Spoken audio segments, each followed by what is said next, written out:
Con el permiso de la presidencia de la mesa directiva, muy buenos días, señor secretario, bienvenido a la Casa de los Poblanos, el Congreso del Estado. Compañeras diputadas, compañeros diputados, el ejercicio de la glosa debe ser un acto que sirva para hacer una revisión y un alto en el camino y poder entender en un diálogo. Y quisiera retomar una frase que dijo el secretario al inicio, porque quiero que sea la tónica de la intervención que voy a realizar. El secretario señalaba, son tiempos de diálogo para poder conformar la gobernabilidad. Sin duda, el gobierno que hoy está a cargo del Estado de Puebla, emanado del acuerdo y del diálogo de este mismo poder legislativo, no puede hacer algo menor que cumplir y seguir la línea del diálogo que lo vio nacer este gobierno desde el seno de este poder legislativo. Y en este ejercicio yo quiero establecer un diálogo sobre temas que están presentes en la agenda pública. Y como diría John F. Kennedy, quisiera ser suave con las personas, pero a veces hay que ser duro con los asuntos. Porque la pluralidad es lo que marca el trabajo que tenemos que hacer. Pero pluralidad sin tolerancia no tendría caso. Y las cuestiones que quiero plantear el día de hoy son las siguientes. Primero, en relación al Atlas de riesgo, yo en la intervención del año pasado pregunté al entonces secretario Julio Huerta qué había pasado con el presupuesto que se había etiquetado en el año del 22 para realizarlo, porque desafortunadamente no se ejerció y no se hizo el Atlas de riesgo. Solo hubo silencio, no hubo respuesta en ese momento por el secretario de Gobernación. Al tiempo nos enteramos que se reasignó ese dinero para comprar alarmas sísmicas que hoy tienen algunos problemas de conectividad para poder trabajar y poder funcionar para los poblanos. El problema es, ¿por qué gastar en instrumentos de la política de protección civil y no construir primero la política de protección civil a través del Atlas de riesgos? Es un contrasentido que en este Congreso, a petición de varios compañeros diputados, hemos sido exhaustivos pidiéndole exhortos a los municipios para que hagan los Atlas de riesgos, y en el Estado seguimos sin Atlas de riesgo.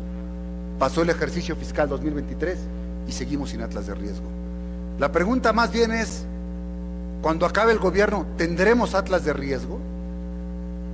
Con recursos propios, hecho como con el propio personal, con apoyo con las universidades, pero invirtámosle más a la política de protección civil antes de los instrumentos, para saber que estamos contratando los instrumentos necesarios que tenemos para la política de protección civil. Por otro lado, en relación con los linchamientos, si bien hay cifras que en el propio reporte que nos ha enviado el secretario se observa que las cifras van a la baja, la realidad es que algunos han tenido un funesto desenlace con la pérdida de vidas. Y la simple pérdida de una persona hoy nos obligaría a seguir tomando medidas correctivas para que se hagan trabajos para ir mitigando los homicidios tumultuarios. Si bien se comenta que hubo una capacitación para 25 municipios, nos falta mucho por hacer en la materia de homicidios tumultuarios. Hay mucho que hacer todavía, pero está bien que Gobernación haga esta parte de prevención para que se aplique este protocolo que nació de una recomendación de la Comisión de Derechos Humanos, recordarán cuando desafortunadamente fallecieron algunos encuestadores en la Sierra Negra de Puebla. ¿Qué tenemos que hacer, señor secretario, para que las autoridades asuman su responsabilidad? Nosotros ya hemos hecho una parte. Yo propuse sancionar también en la vía penal a los que sean omisos como autoridades en los homicidios tumultuarios, pero ¿qué nos recomienda que tengamos que hacer? Porque la operación del protocolo no necesariamente está actuando de la mejor manera, y tenemos casos que no han sido atendidos de manera correcta. Y por otro lado, quiero comentarle lo siguiente. Fíjese que por diferentes razones políticas, muchos de los ayuntamientos realizan ajustes en la integración de sus integrantes del ayuntamiento, que acaban cayendo en este Congreso del Estado, que acaban siendo revisados en la Comisión de Gobernación, donde somos integrantes, y por diversas naturalezas lo que vemos es una violación frecuente a la ley orgánica municipal. Tenemos el caso esta semana del alcalde de Teanguismanalco, que más allá que si se fugó o no se fugó, y eso será competencia de la Fiscalía, en el municipio se cita a una sesión de cabildo indebidamente por la secretaria del ayuntamiento que no tiene facultades para citar. Se sesiona en el cabildo y no mandan llamar al suplente para que tome protesta. Y deciden que un integrante se quede y no logran la mayoría, y resulta que esto genera más condiciones de ingobernabilidad o una mala aplicación de la ley orgánica municipal. En un caso, y tenemos otros casos también. Tenemos casos, por ejemplo, en el de Acatzingo, donde a la síndico municipal fue separada de su cargo, se señalan imputaciones de que hubo omisiones en su actuar, pero sin agotar el procedimiento respectivo de determinación de responsabilidades, el cabildo la separa sin cumplir los extremos de la ley orgánica municipal. Yo sé otro caso, como el de Amixtlán, un presidente municipal que desafortunadamente su condición de salud no le permite hacer cargo a la presidencia municipal, lleva varios meses sin poderse presentar en la presidencia y alguien está despachando a nombre de un presidente que no está presente. O tenemos el caso donde queremos generar condiciones de gobernabilidad, como en Coyomeapan, para llegar al siguiente proceso electoral, pero hay una cosa que yo le pediría, señor secretario: los acuerdos políticos son dentro del marco de la legalidad. Y cuidemos la ley orgánica, porque si no, son problemas que trasladan al seno del Congreso del Estado y que entonces no podríamos nosotros manejar de manera correcta. Y mi última pregunta es, dentro de las facultades que establece la ley orgánica de la Administración Pública Estatal, ¿tiene usted, a través de la Dirección del Registro Civil, la obligación de revisar el actuar de los jueces del Registro Civil? Desafortunadamente, en este Congreso, afortunadamente este Congreso fijó una tarifa para los servicios del Registro Civil en las leyes de ingresos. Desafortunadamente, presidentes auxiliares y algunos presidentes municipales no observan las cuotas que hemos fijado nosotros y cobran a libre arbitrio. Creo que tenemos que poner o buscar políticas específicamente para revisar qué está pasando en los municipios, en los registros civiles, para que se transparente estos ingresos, que si bien son un servicio que prestan estas autoridades, un servicio estatal, no es un servicio municipal, y ni siquiera tenemos registros contables en las cuentas de los municipios. Hoy creo que tendríamos que platicar muy seriamente en el seno de la Comisión de Gobernación con el director del Registro Civil para que nos platique un poco qué estamos haciendo para evitar que los ciudadanos se les cobre injustamente y paguen solamente lo que esta soberanía ha determinado como prestación de los servicios que reciben del Registro Civil. Serán mis intervenciones, señor secretario. Muchísimas gracias y bienvenido. Gracias, secretario. Dice el fundador del PAN, Manuel Gómez Morín, que no haya ilusos, pues, para que no haya desilusionados.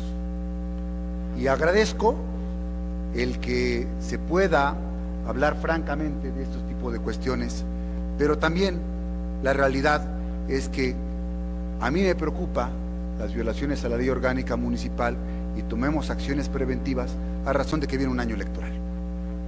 Viene un año electoral en el cual, sin duda, muchos presidentes municipales, muchos integrantes del ayuntamiento puedan, en su legítimo interés, buscar participar en el proceso electoral y en las sustituciones que tengan que hacerse en la integración de los ayuntamientos, no se observe nuevamente la ley orgánica municipal. Yo hago votos que realmente haya un trabajo preventivo y le solicitaría al secretario se pueda hacer este trabajo previo con los presidentes municipales, aclarándoles cuáles son los procedimientos de la ley orgánica, para evitar que, si bien ahora son por algunas cuestiones diversas a no las electorales, en la elección no se dé este tipo de complicaciones, porque puede generarse un problema.